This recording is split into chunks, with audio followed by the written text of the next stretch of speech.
Nous jeunes, on a testé pour toi jeune le service civique en mission intergénérationnelle.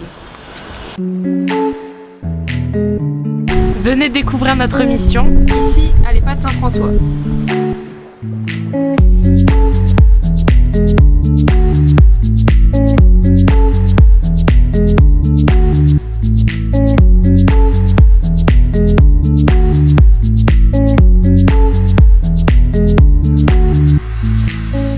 Alors moi c'est Lisa, j'ai 20 ans. Moi c'est Marion, j'ai 19 ans et on est toutes les deux ici à l'EHPAD Saint-François depuis le 19 novembre.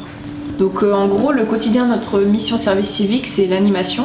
Donc on motive les résidents et on va les chercher pour qu'ils participent aux différentes animations, donc notamment le loto, notamment aussi la boîte à chansons donc, qui ramène beaucoup de résidents et aussi les jeux de mémoire.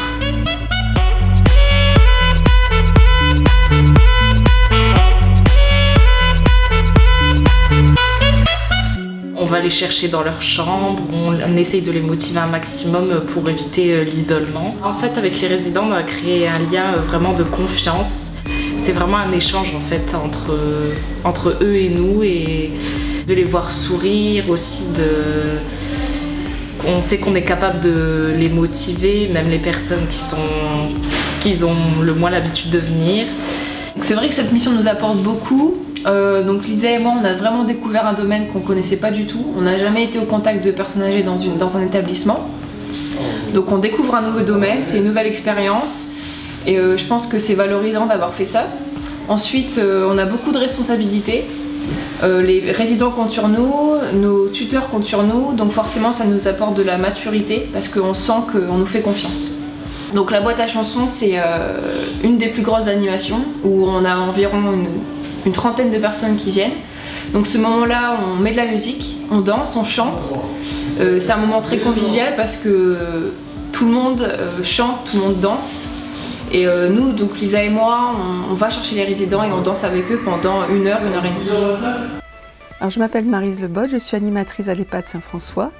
Et pour moi, l'animation en EHPAD, c'est avant tout divertir les résidents, les stimuler et les valoriser surtout parce qu'ils ont vraiment un peu perdu à cause de la maladie, l'estime d'eux-mêmes.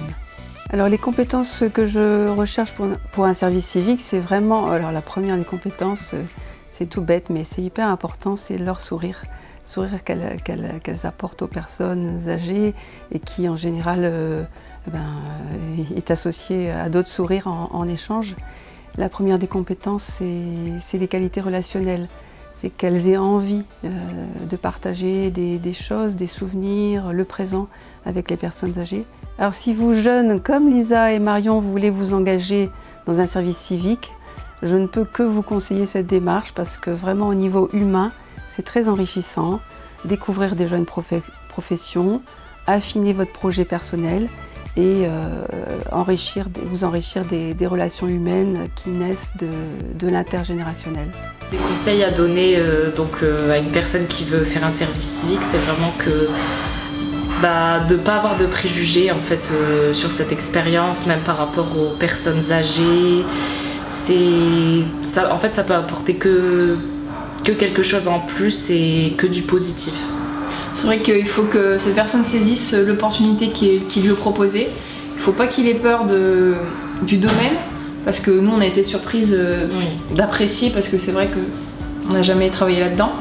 Et il faut qu'il se renseigne aussi beaucoup et qu'il demande autour de lui si des personnes ont déjà fait un service civique.